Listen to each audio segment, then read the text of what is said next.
충청도 금산 어느 작은 마을이었답니다. 산과 들이 어우러진 평화로운 곳이었지요.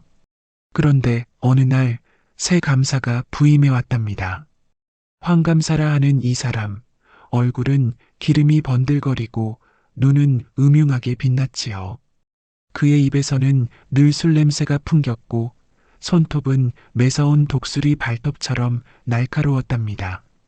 황감사가 타고 온 가마는 붉은 비단으로 치장되어 있었고 그 주위로는 수십 명의 관노들이 땀을 흘리며 따라왔지요. 마을 입구에서부터 큰 북소리와 피리소리가 울려 퍼졌답니다. 마을 사람들은 길가에 늘어서서 새 감사를 맞이했지요. 그러나 그들의 얼굴에는 기쁨보다는 걱정이 서려 있었답니다. 저기 온다네. 새 감사님이. 듣자 하니 탐욕이 심하다던데 우리 마을은 어찌 될는지.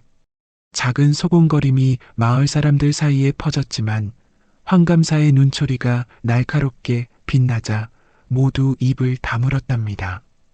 여봐라, 이 고을에 예쁜 계집들이 많다던데 어서 데려오너라. 황감사는 첫날부터 기생들을 불러들였답니다. 밤마다 관아에서는 흥청망청 노랫소리가 끊이지 않았지요.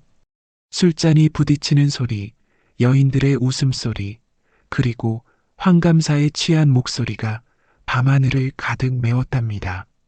어허, 좋구나. 내 평생 이런 즐거움을 찾아 헤맸노라.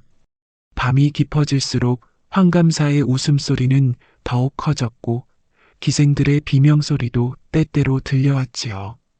관아 주변을 지나는 사람들은 모두 귀를 막고 서둘러 지나갔답니다. 황감사는 낮에도 기생들을 곁에 두고 술을 마셨지요. 백성들의 민원은 뒷전으로 미뤄졌고 세금은 더욱 무거워졌답니다. 관리들은 황감사의 비위를 맞추기 위해 더욱 가혹하게 백성들을 다루었지요. 이번 달 세금이 또 올랐다네. 어찌 살아갈꼬. 조용히 하시게. 감사님 귀에 들어가면 큰일 날라.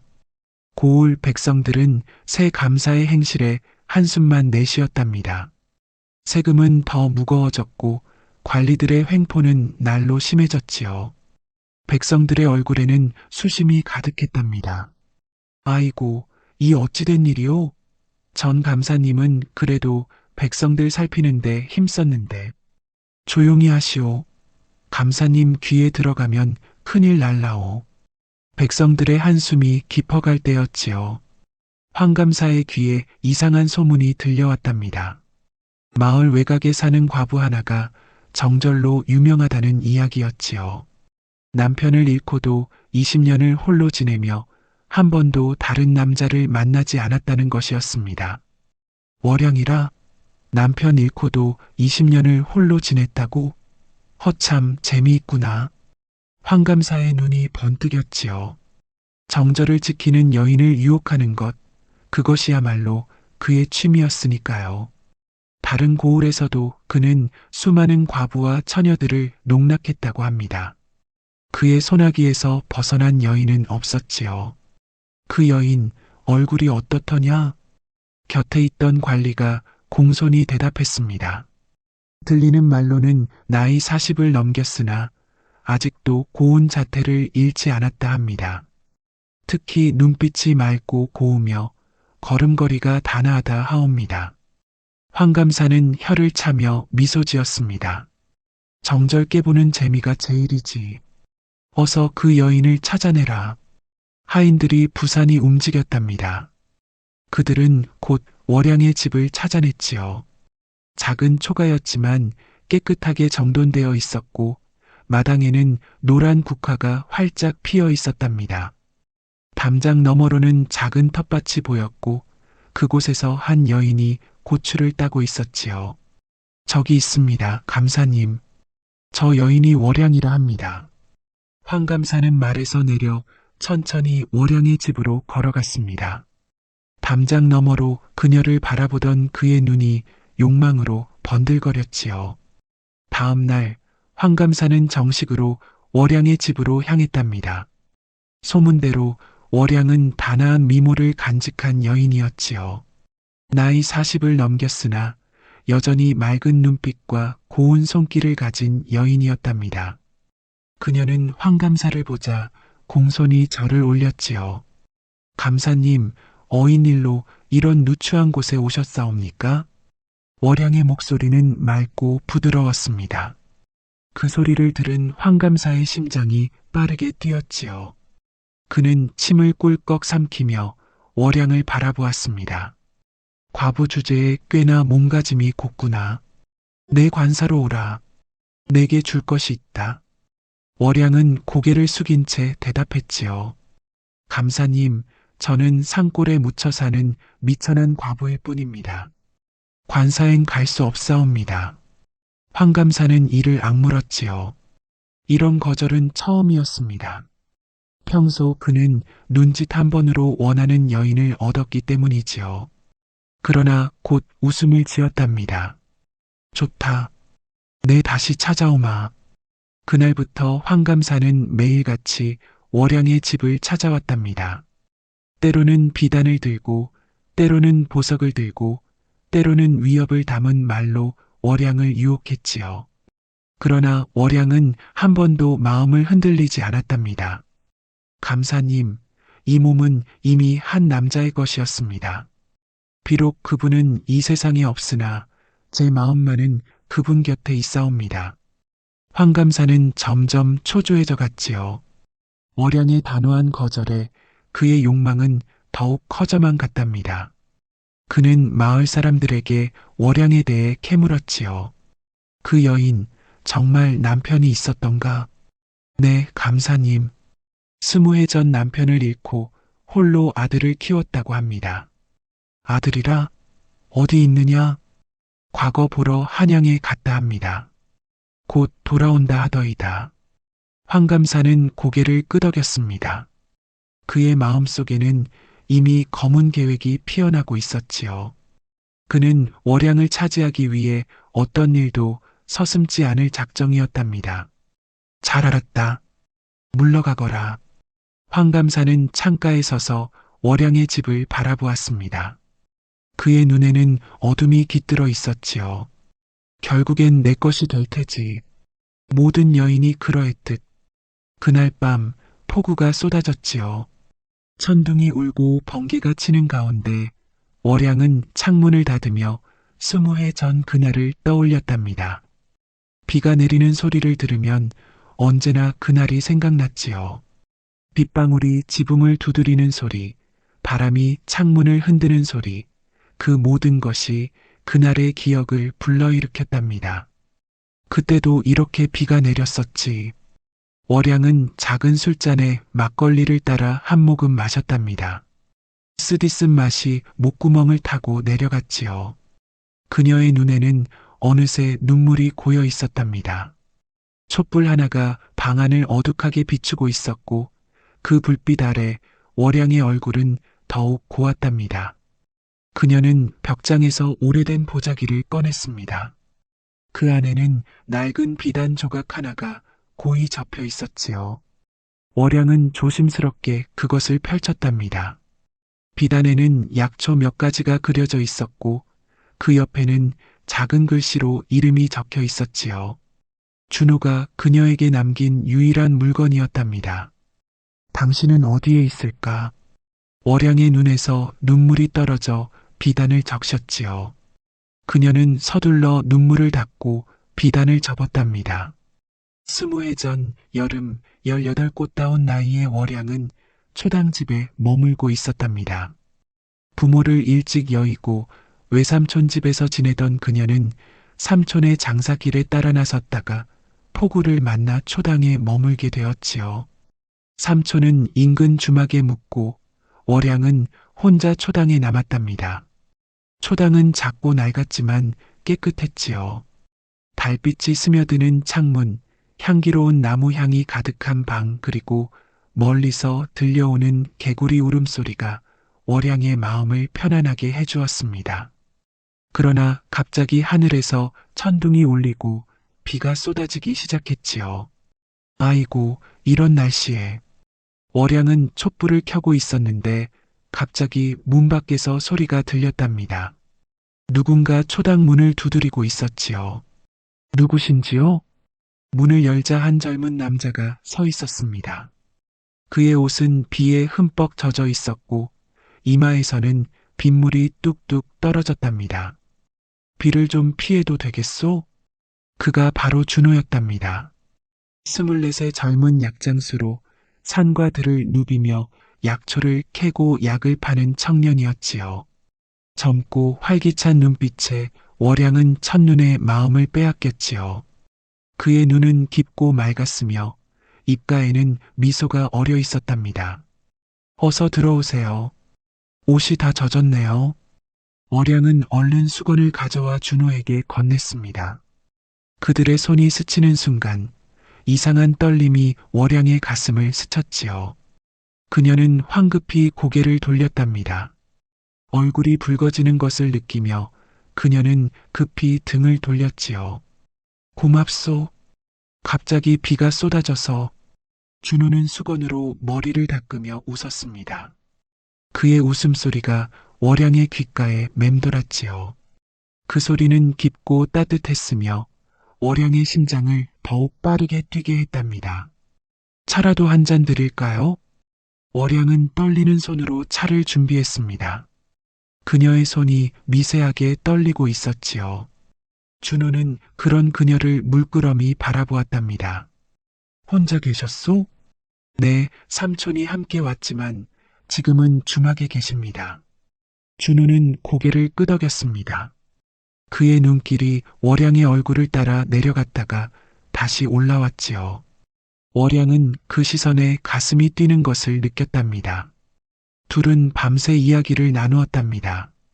약초를 찾아다니는 준호의 이야기, 부모를 일찍 여인 월양의 슬픔, 그리고 둘의 꿈에 대해서요.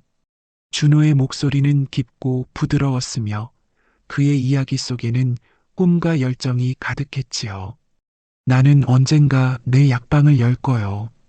약으로 많은 사람을 구하고 싶소. 준호의 눈빛은 진실했고 그의 말에는 힘이 있었지요. 월양은 그 모습에 더욱 마음을 빼앗겼답니다. 촛불 아래 그의 얼굴은 더욱 빛나 보였고 그림자가 춤추는 모습이 신비로웠지요. 좋은 꿈이네요. 저는 그저 평범하게 살고 싶어요. 가족과 함께. 월양의 말에 준호는 잠시 그녀를 바라보더니 조용히 말했지요. 나는 당신 같은 사람을 아내로 맞이하고 싶소. 준호의 말에 월양은 볼이 붉어졌지요.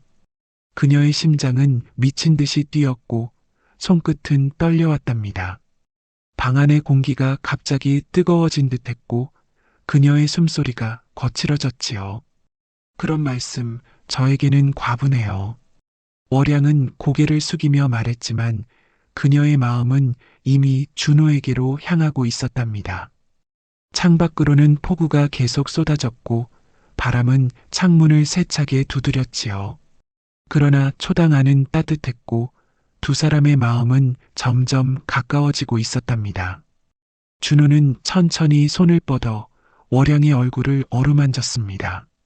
그의 손길이 닿은 곳마다 월양의 피부는 불꽃처럼 타올랐지요.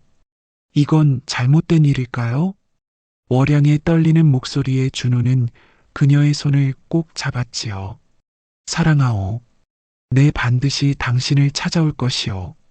그의 목소리는 떨리고 있었지만 눈빛만은 단호했지요. 월양은 그 눈빛에 모든 것을 내어주고 싶었답니다. 그녀의 마음은 이미 준호의 것이었으니까요. 그날 밤 두 사람의 마음은 하나가 되었지요. 빗소리에 섞인 그들의 숨소리, 떨리는 손길, 그리고 뜨거운 마음이 초당을 가득 채웠답니다. 준호의 손길이 월양의 몸을 감쌌고 그녀의 심장은 터질 듯이 뛰었지요. 건드려지는 살결마다 불꽃이 튀는 듯했고 월양은 그 순간 모든 것을 잊었답니다. 준호의 입술이 그녀의 이마에 닿았을 때 월양은 세상의 모든 소리가 멈추는 듯한 느낌이었습니다. 그의 손길은 부드러웠고 그의 숨결은 뜨거웠지요. 월양의 몸은 떨리고 있었지만 그녀의 마음은 확신으로 가득 차 있었답니다. 내 평생 당신만을 사랑하리다.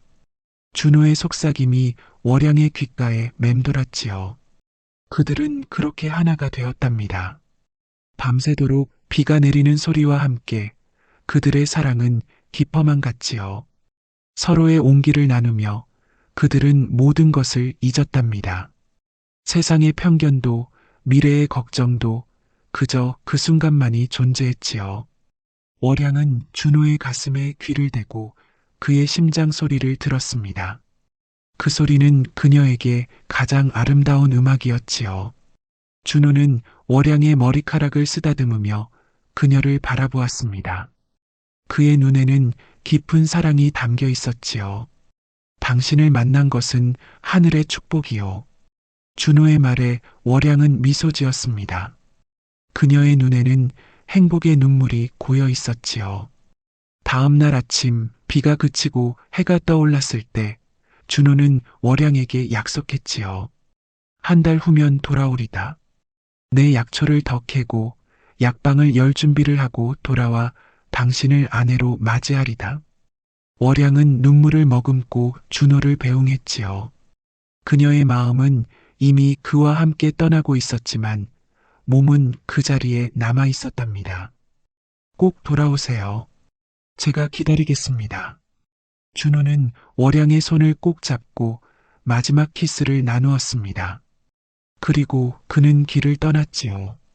월양은 그가 보이지 않을 때까지 서서 바라보았답니다.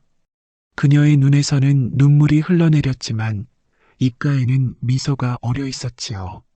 한 달을 기다렸습니다. 그러나 준호는 돌아오지 않았습니다. 2달이 지나고 3달이 지나도 그는 나타나지 않았지요. 월양은 매일 초당으로 나가 길을 바라보았지만 준호의 모습은 보이지 않았답니다. 그러던 어느 날 월양은 자신의 배가 부풀어 오른 것을 알게 되었답니다. 그녀는 준호의 아이를 가진 것이었지요. 처음에는 두려움이 밀려왔지만 곧 그것은 기쁨으로 바뀌었답니다. 준호의 아이 그들의 사랑의 결실을 그녀는 소중히 여겼지요. 당신이 돌아오지 않아도 우리 아이는 사랑으로 키울 거예요. 월양은 배를 쓰다듬으며 중얼거렸습니다. 그녀는 준호가 돌아올 것이라는 희망을 버리지 않았지요. 그러나 시간이 흐를수록 그 희망은 점점 희미해져 갔답니다. 돌아오지 않는 이를 원망하진 않았지. 다만 그리웠을 뿐이었지. 창밖으로 쏟아지는 빗소리를 들으며 월양은 눈물을 훔쳤답니다. 그녀는 지난 20년간 준호의 아이를 홀로 키우며 살아왔지요. 많은 남자들이 그녀에게 청혼했지만 그녀는 단 한 번도 마음을 열지 않았답니다. 그분이 돌아올 거라 믿었나이다. 비록 20년이 지났어도 월양은 촛불을 바라보며 중얼거렸지요. 그녀의 눈에는 깊은 그리움이 담겨 있었답니다. 빗소리는 계속되었고 밤은 깊어만 갔지요. 몇 달이 지났을까요? 여름이 지나고 가을이 깊어가던 어느 날이었지요. 단풍이 물들기 시작한 나무들 사이로 시원한 바람이 불어왔답니다. 월양은 장터에 나가 겨울을 대비한 물건들을 사려 했지요. 장터는 사람들로 북적였습니다. 장사꾼들의 외침, 흥정하는 소리, 아이들의 웃음소리가 뒤섞여 시끌벅적했지요. 월양은 천천히 장터를 돌아다니며 필요한 것들을 골랐답니다. 그때였습니다. 약재를 파는 노인의 모습이 눈에 들어왔지요.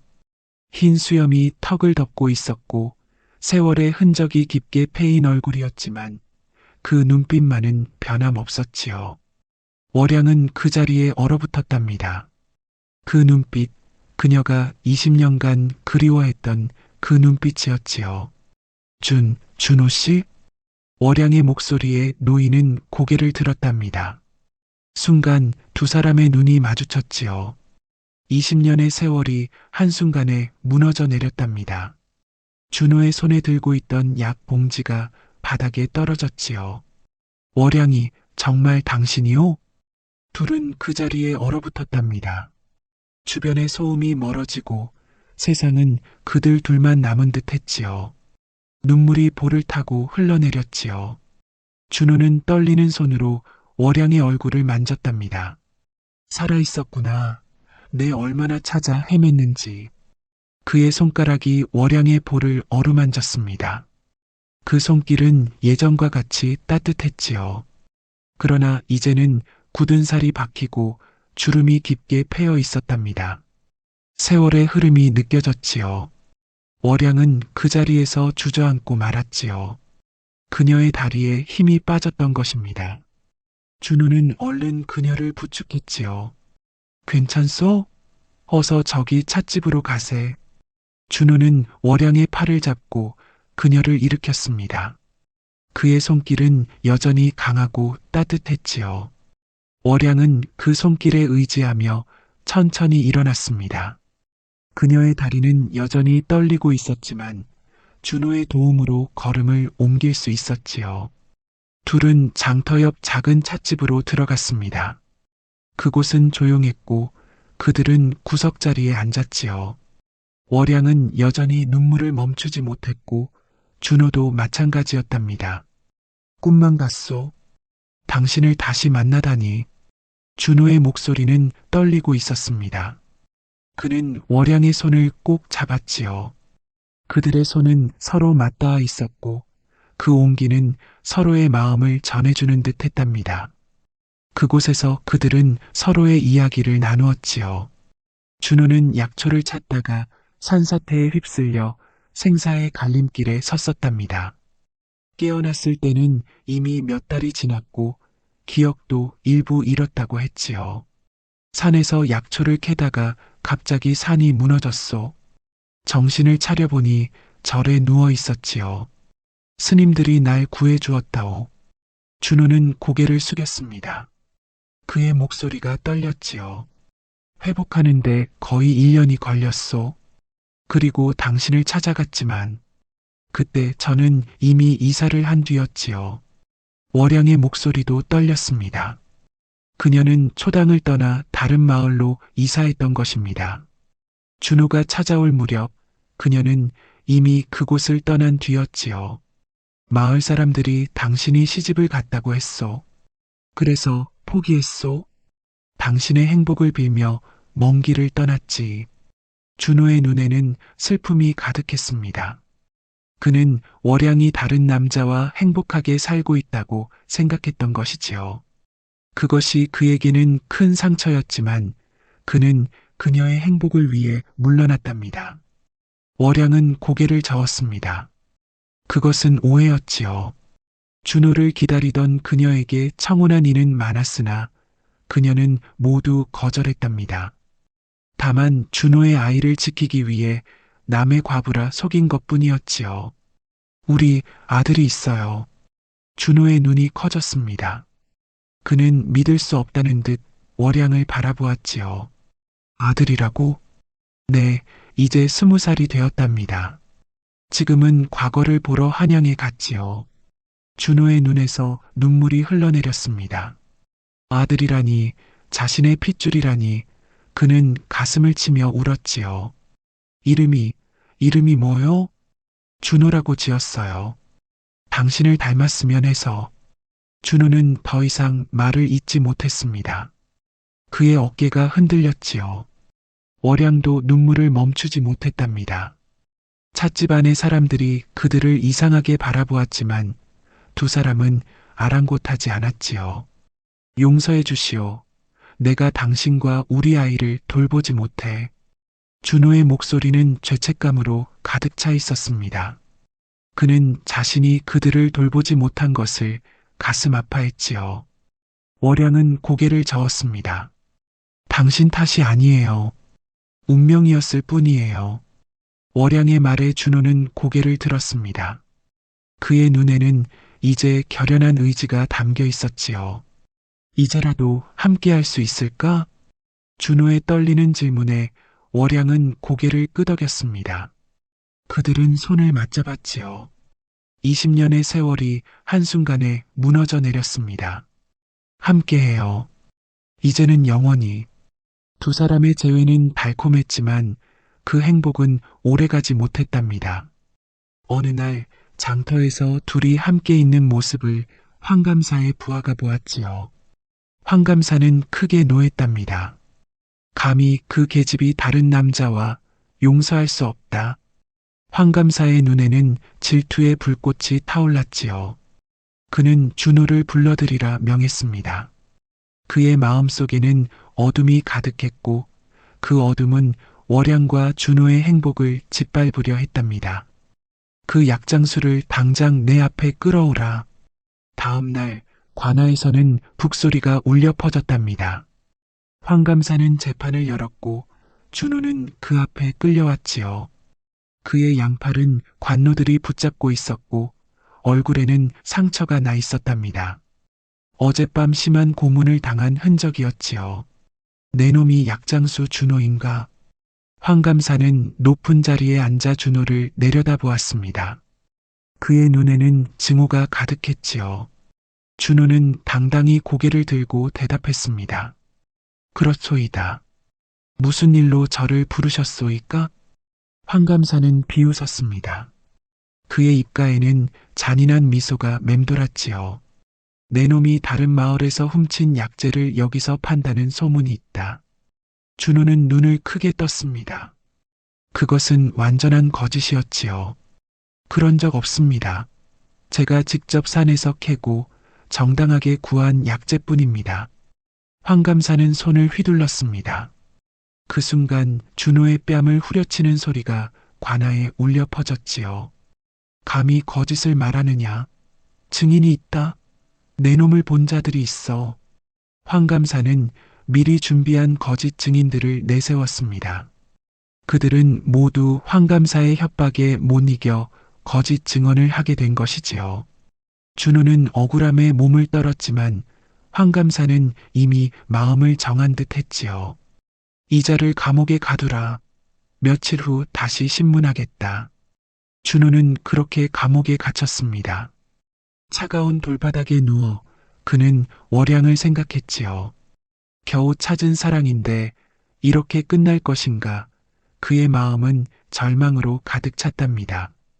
소식을 들은 월양은 황급히 관아로 달려갔습니다. 그녀는 황감사를 만나 준호의 무죄를 호소했지요. 흙투성이가 된 치마에 흐트러진 머리, 그 모습은 처절했지만 그녀의 눈빛만은 단호했답니다. 감사님, 그분은 결백합니다. 어찌 증거도 없이 이런 일을. 황감사는 의자에서 일어나 천천히 월양에게 다가왔습니다. 그의 눈빛은 승리에 취한 듯 번들거렸지요. 증거, 내가 바로 증거다. 내 말이 곧 법이니라. 월양은 무릎을 꿇고 빌었습니다.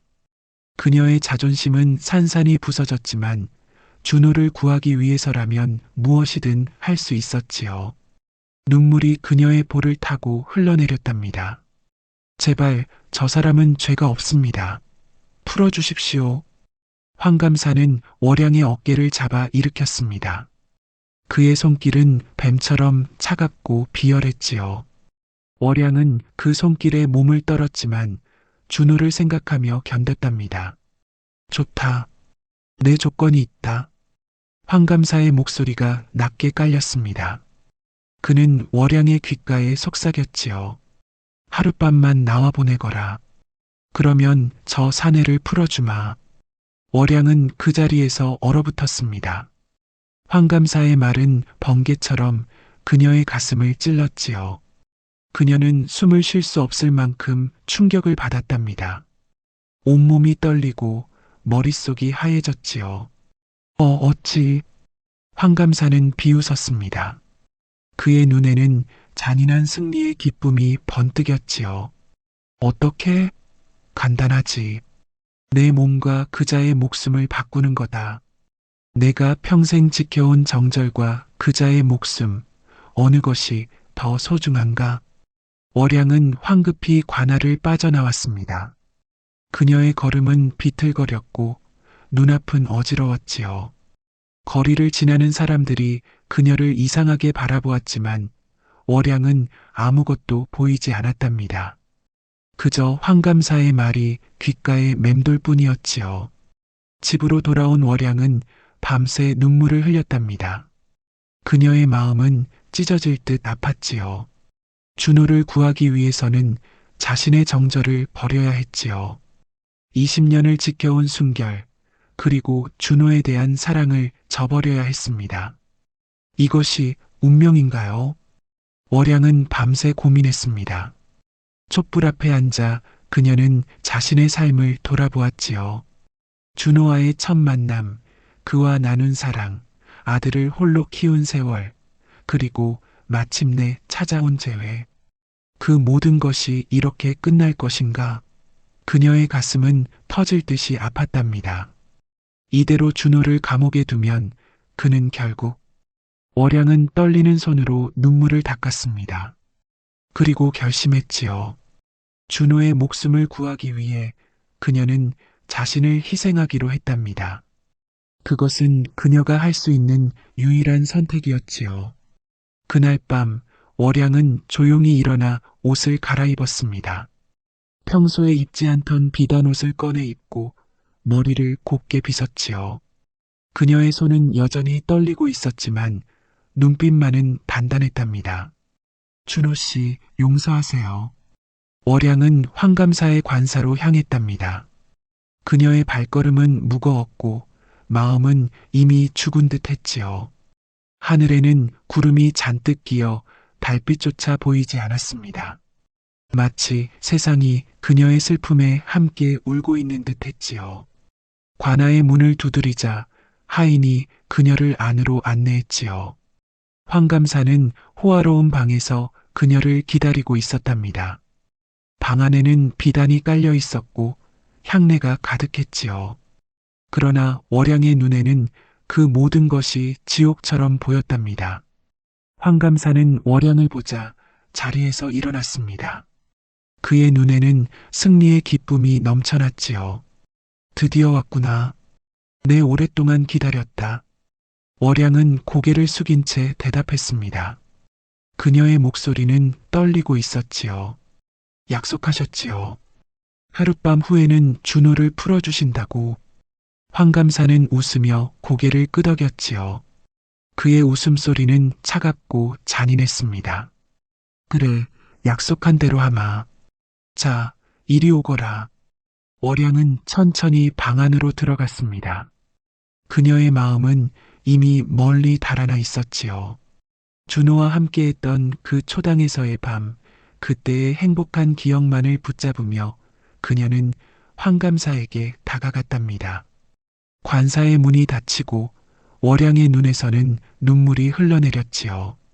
그날 밤 그녀는 모든 것을 잃었습니다. 그녀의 자존심, 그녀의 정절, 그리고 그녀의 영혼까지. 밤이 깊어갈수록 황감사의 욕망은 더욱 커져갔지요. 그는 짐승처럼 월양의 몸을 탐했고 그녀는 그저 눈을 감은 채 견뎌냈답니다. 그녀의 마음은 이미 죽어 있었지요. 그저 준호가 풀려나기를, 그가 살아남기를 바랄 뿐이었답니다. 아, 이리 고운 몸을 20년이나 숨겨두었다니. 황감사의 거친 숨소리가 방 안을 가득 채웠고 월양은 그저 눈물만 흘렸답니다. 그녀의 몸은 그곳에 있었지만 영혼은 멀리 달아나 있었지요. 준호와 함께했던 그날 밤 초당에서의 달콤했던 기억만을 떠올리며 그녀는 그 시간을 견뎠답니다. 날이 밝아올 무렵 황감사는 약속대로 준호를 풀어주었지요. 그러나 월양은 준호를 마주할 용기가 없었답니다. 그녀는 자신이 한 일을 어떻게 설명할 수 있을까? 어떻게 준호의 눈을 바라볼 수 있을까? 그 모든 생각에 그녀의 가슴은 찢어질 듯 아팠지요. 월양은 집으로 돌아와 몸을 씻고 또 씻었지만 그 더러움은 씻겨지지 않았지요. 그녀는 자신이 더러워졌다고, 준호에게 부끄럽다고 생각했답니다. 그녀의 마음은 죄책감으로 가득 찼지요. 어찌 이 몸으로 당신을 다시 만날 수 있을까? 월양은 짧은 편지 한 장만 남기고 마을을 떠났지요. 당신을 사랑하기에 이별합니다. 나를 찾지 마세요. 당신의 기억 속에 예전의 나로 남아있게 해주세요. 그녀는 그렇게 밤중에 몰래 마을을 빠져나갔습니다. 가지고 간 것은 몇 벌의 옷과 얼마 안 되는 돈뿐이었지요. 그녀의 가슴에는 준호와 아들에 대한 그리움, 그리고 깊은 슬픔만이 가득했답니다. 준호는 감옥에서 풀려난 후 곧바로 월양의 집으로 달려갔습니다. 그러나 그곳에는 아무도 없었지요. 오직 작은 편지만이 그를 기다리고 있었답니다. 준호는 떨리는 손으로 편지를 펼쳤고 글자 하나하나를 읽으며 그의 얼굴은 점점 창백해졌지요. 편지를 읽은 준호는 절망에 빠졌습니다. 그는 이해할 수 없었지요. 왜 갑자기 월양이 떠난 것인지, 무슨 일이 있었던 것인지, 그의 마음은 혼란스러웠고 가슴은 터질 듯이 아팠답니다. 월양아, 어찌 이럴 수가. 준호는 집안을 돌아보았습니다. 월양의 흔적이 곳곳에 남아 있었지요. 부엌에는 아침을 준비하다 만 흔적이 있었고 방에는 그녀의 옷가지가 반쯤 정리되어 있었습니다. 그녀는 급하게 떠난 것이 분명했지요. 준호는 마을 사람들에게 물었지만 아무도 월양의 행방을 알지 못했지요. 그는 하루 종일 마을을 돌아다니며 월양을 찾았지만 그녀의 모습은 어디에도 보이지 않았답니다. 그러나 어느 날 그는 우연히 주막에서 두 사내의 대화를 엿듣게 되었습니다. 그들은 술에 취해 큰 소리로 이야기를 나누고 있었지요. 들었나? 월양 씨가 황감사와 하룻밤을 보내고 준호를 구했다더군. 그래, 그런 일이 있었다니. 과부가 정절을 지킨다더니 결국은. 두 사내는 키득거리며 웃었지만 준호에게는 그 말이 천둥처럼 들렸답니다. 그는 그 자리에서 얼어붙었지요. 그의 귀를 의심했답니다. 월양이 자신을 위해 그런 희생을. 이럴 수가. 월양아. 준호는 주막을 뛰쳐나왔습니다. 그의 머릿속은 혼란스러웠고 가슴은 찢어질 듯 아팠지요. 이제 그는 모든 것을 이해했습니다. 월양이 왜 떠났는지, 왜 자신을 만나려 하지 않았는지 그 모든 것이 명확해졌지요. 월양아, 어찌 그런 희생을. 준호는 분노와 슬픔에 몸을 떨었습니다. 그는 곧바로 황감사를 찾아갔지요. 그러나 관아의 문지기들은 그를 막아섰답니다. 이놈, 어디서 감히. 물러가지 않으면 다시 옥에 가둘 것이다. 준호는 주먹을 불끈 쥐었지만 그것은 소용없는 일이었지요. 그는 결국 발길을 돌렸습니다. 그러나 그의 마음은 이미 결심이 섰지요.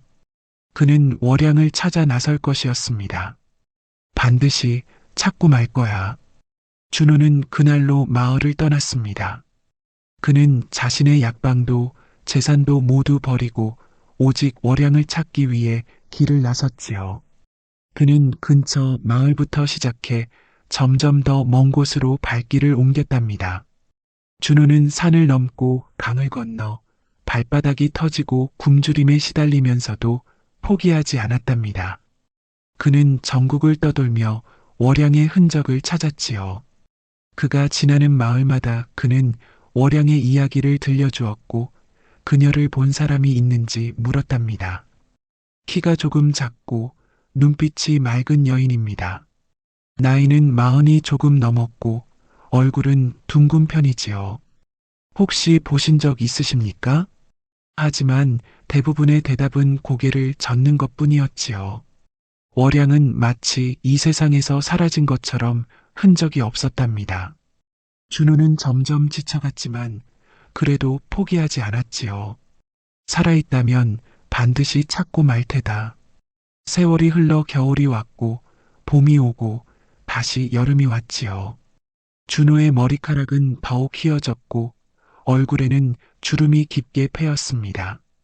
그는 이제 예전의 젊은 약장수가 아니라 세월에 찌든 노인처럼 보였지요. 젊은이, 왜 그리 힘들게 길을 떠나시오? 어느 날 준호는 산속에서 한 노인을 만났습니다. 그 노인은 깊은 산중에서 약초를 캐며 살고 있었지요. 준호는 노인에게 월양의 이야기를 들려주었습니다. 처음부터 끝까지 그들의 만남, 이별, 그리고 재회와 이별의 슬픈 이야기를 모두 말했지요.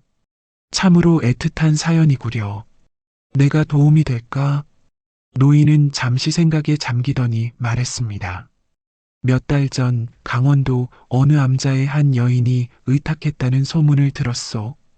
그 여인의 모습이 당신이 말한 월양과 비슷하오. 매일 새벽에 일어나 부처님 앞에서 눈물로 기도를 한다 하더군. 준호의 눈이 번쩍 빛났습니다. 오랜 시간 동안 처음으로 찾은 단서였지요. 어느 암자입니까? 제발 알려주십시오. 노인은 암자의 위치를 자세히 알려주었고 준호는 곧바로 길을 떠났습니다. 그의 발걸음은 가벼웠지요. 드디어 월양을 찾을 수 있을 것이라는 희망이 그의 가슴을 채웠답니다. 기다려요, 월양. 이제 곧 만날 수 있어요. 준호는 며칠 동안 쉬지 않고 걸었습니다. 때로는 비를 맞으며 때로는 뜨거운 햇볕 아래에서 그는 오직 월양을 생각하며 걸음을 옮겼지요. 그의 마음은 설렘과 두려움이 뒤섞여 있었답니다.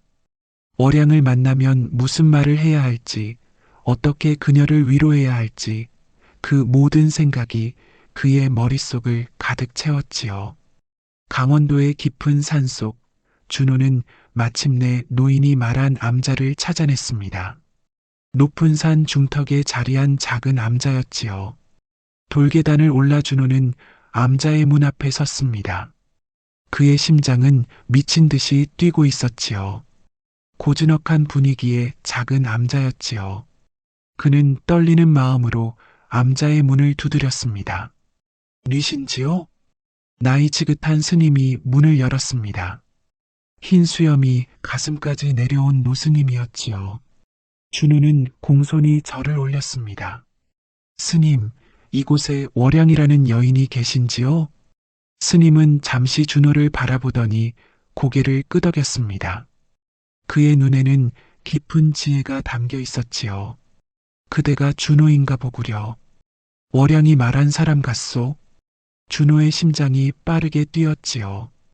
월양이 여기 있었던 것입니다. 그는 기쁨과 설렘으로 몸을 떨었답니다. 그녀가 제 이야기를 했습니까? 스님은 고개를 끄덕였습니다. 매일 밤 부처님 앞에서 그대를 위해 기도하였소. 그대의 안녕과 행복을 빌며. 준호의 눈에 눈물이 고였습니다. 그는 떨리는 목소리로 물었지요. 지금 뵐 수 있을까요? 스님은 준호를 암자 뒤편으로 안내했습니다. 작은 정원이 있었고 그곳에는 작은 연못과 샘이 있었지요. 저기 있소. 항상 저 샘가에서 물을 길어오지요. 준호는 스님이 가리킨 방향을 바라보았습니다. 그리고 그녀를 보았지요. 월양은 샘가에 앉아 물을 바라보고 있었습니다. 그녀의 머리카락은 조금 짧아졌고 얼굴은 더 창백해졌지만 그래도 변함없이 아름다웠지요.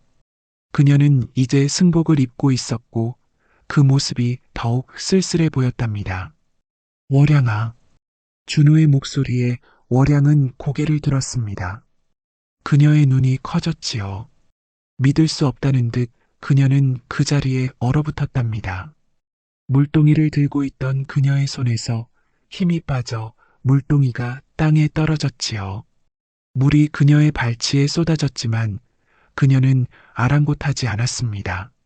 어찌 여기까지? 월양의 목소리는 떨리고 있었습니다. 그녀의 눈에는 놀라움과 두려움 그리고 그리움이 뒤섞여 있었지요. 준호는 천천히 그녀에게 다가갔습니다.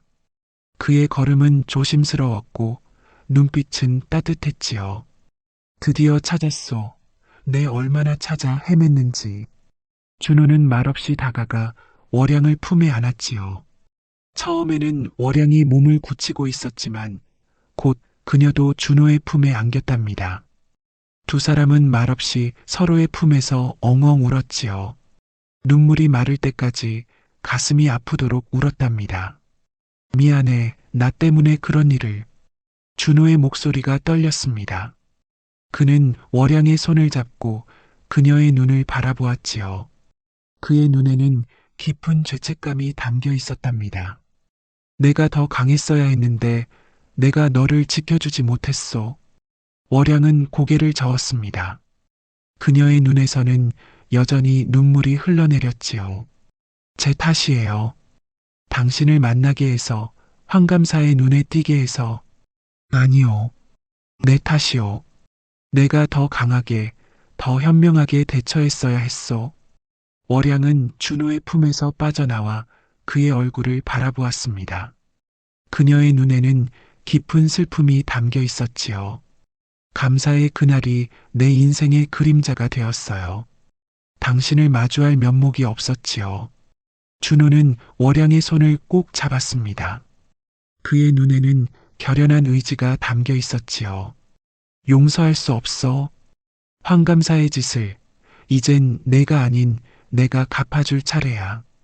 준호의 눈에는 복수의 불꽃이 타올랐지요.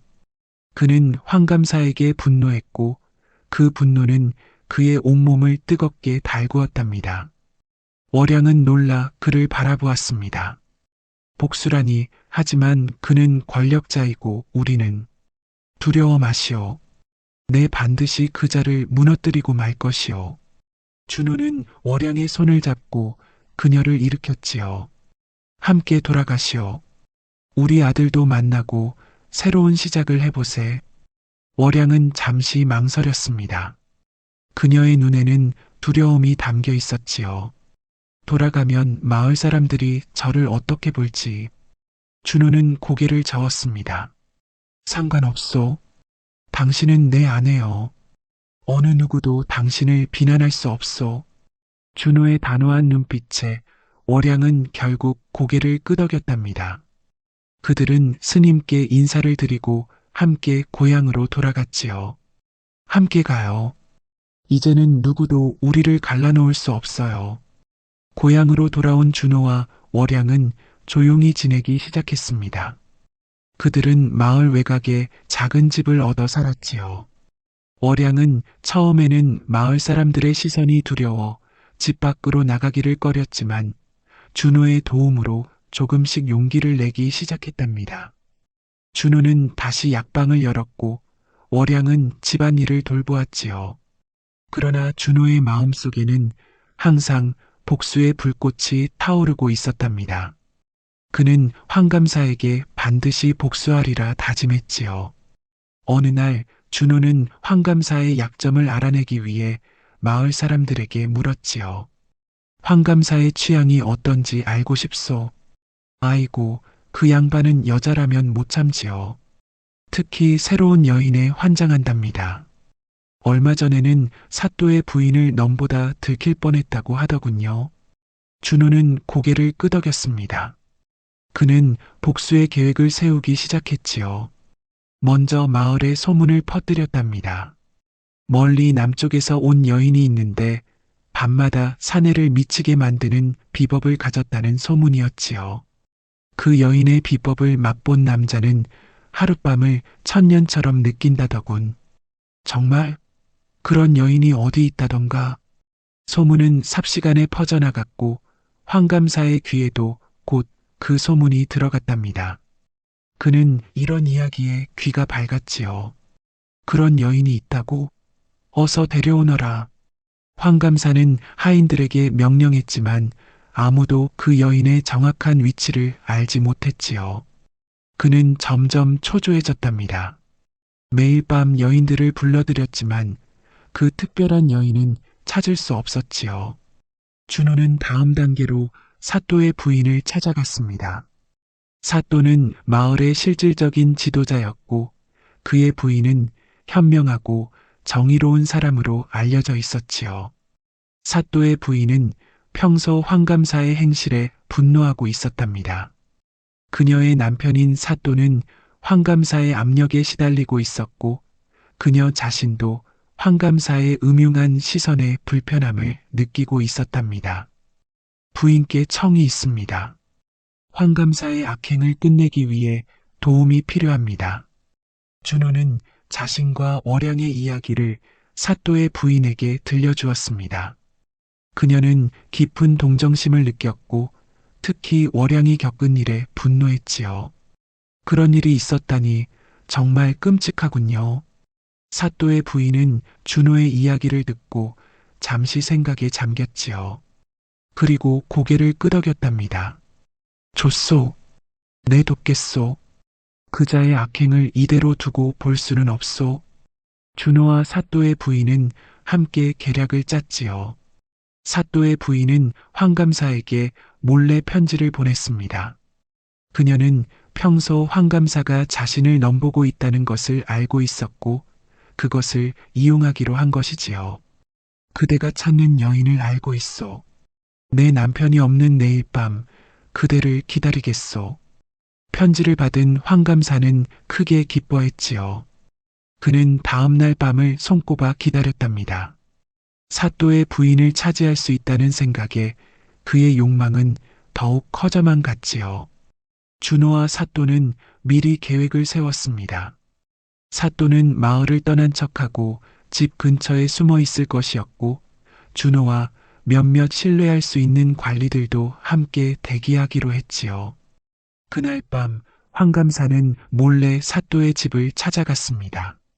그는 화려한 옷을 입고 값비싼 선물을 들고 왔지요.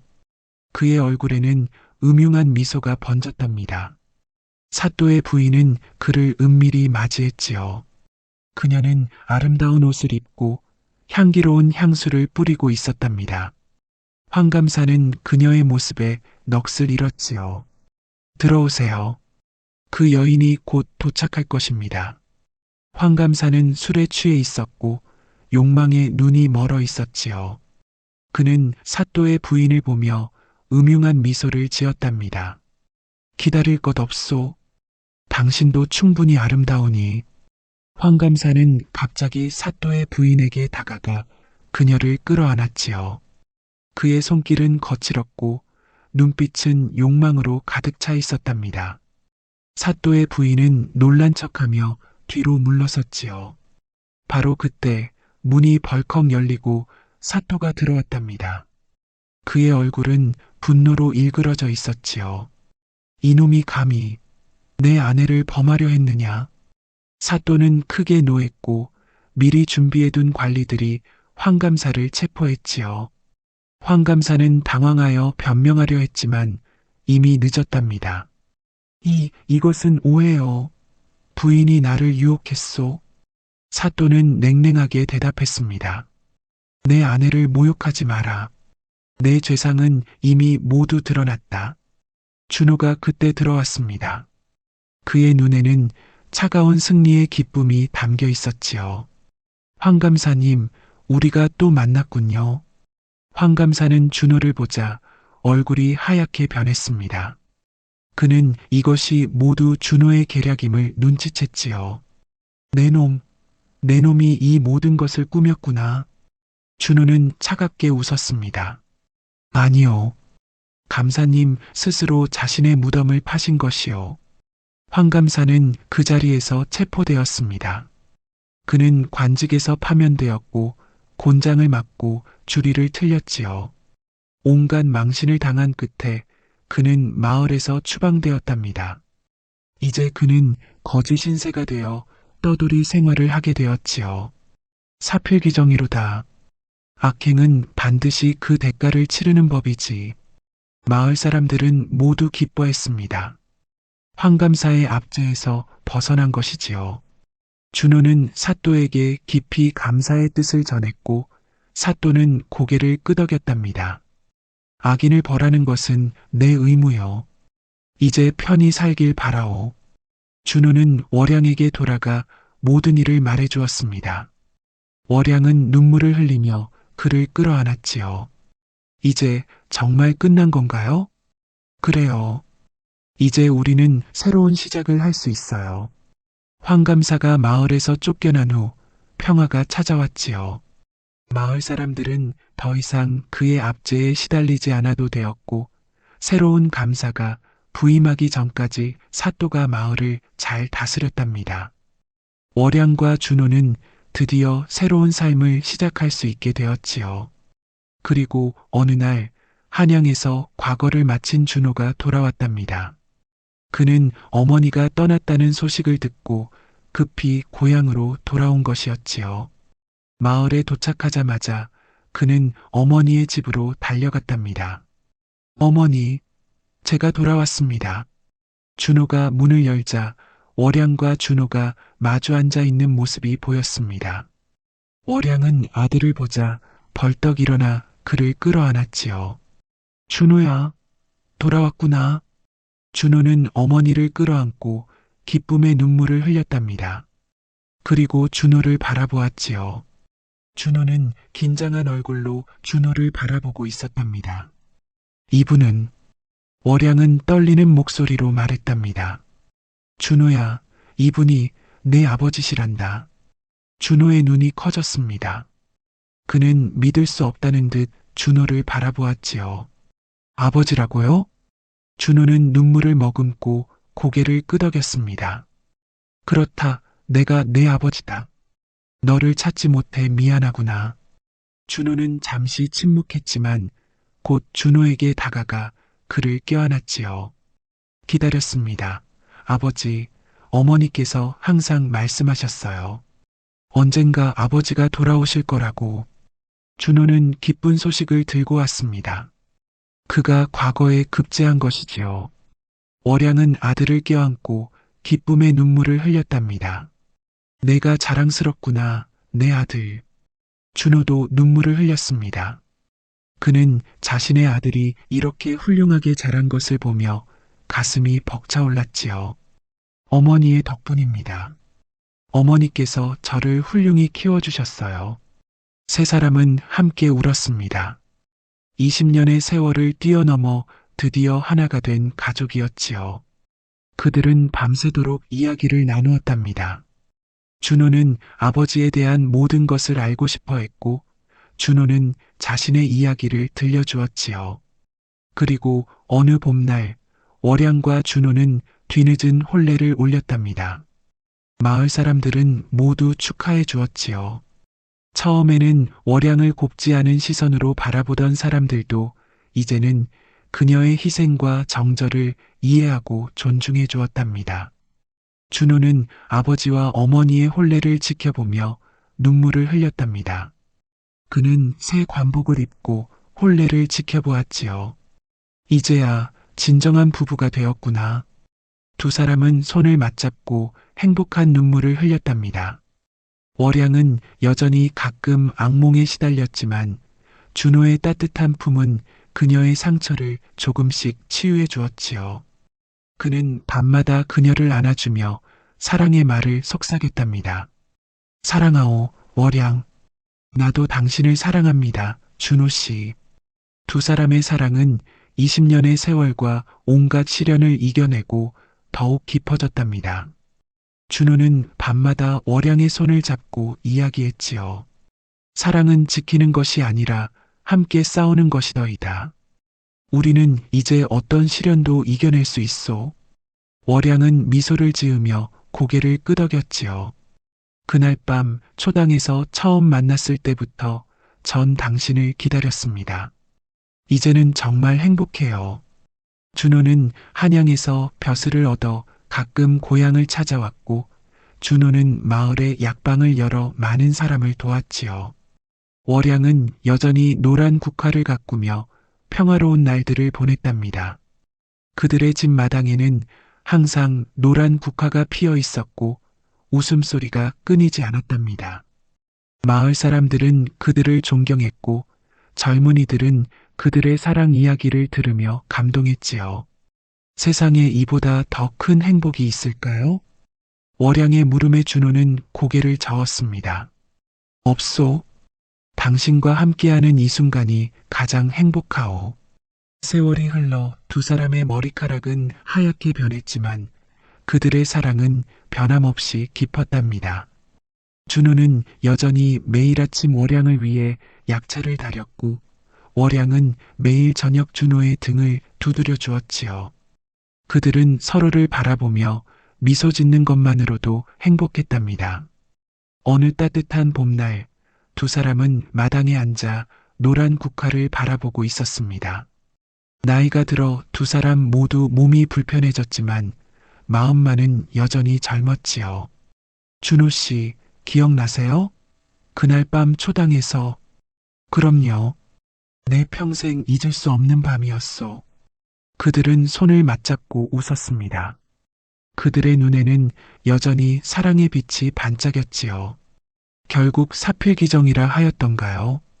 욕망과 권력으로 타인을 짓밟은 자는 반드시 그 대가를 치르고 진실한 사랑과 정절은 어떤 시련도 이겨내는 법이라 하였사옵니다.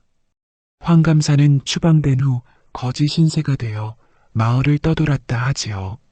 몸은 병들고 정신은 흐려져 자신이 누구인지도 기억하지 못하게 되었다 합니다. 그렇게 그는 자신의 악행에 대한 대가를 치르며 생을 마감했다 하옵니다. 반면 월양과 준호는 오랜 세월의 이별과 시련을 이겨내고 진정한 사랑을 이루었지요. 그들의 아들 준호는 훌륭한 관리가 되어 백성들을 위해 헌신했고 부모의 사랑을 본받아 정의롭게 살았답니다. 어느 가을날 두 사람은 정원에 앉아 노을을 바라보고 있었습니다. 세월이 흘러 두 사람 모두 백발이 되었지만 눈빛만은 처음 만났을 때처럼 반짝였지요. 준호 씨, 우리가 이렇게 다시 만나 함께할 수 있을 거라고 생각하셨나요? 월양의 물음에 준호는 미소 지으며 고개를 끄덕였답니다. 그럼요. 내 늘 당신을 찾으리라 마음먹었으니까요. 이 세상 어디에 있든 찾아내리라 다짐했답니다. 월양은 준호의 손을 꼭 잡았습니다. 그 손에는 세월의 주름이 깊게 패여 있었지만 따뜻함만은 변함없었지요. 감사합니다. 당신이 제게 다시 삶의 의미를 주었어요. 두 사람은 노을을 바라보며 조용히 웃었습니다. 그들의 주변에는 노란 국화가 흔들리고 있었고 산들바람이 부드럽게 불어왔지요. 그들의 사랑 이야기는 마을을 넘어 멀리까지 퍼져나갔답니다. 온갖 시련을 이겨내고 결국 하나가 된 두 사람의 이야기는 많은 이들에게 감동과 희망을 주었지요. 젊은이들은 그들의 이야기를 들으며 진정한 사랑의 의미를 배웠고 어른들은 그들의 인내와 희생을 존경했답니다. 우리 이야기가 후세에 전해질까요?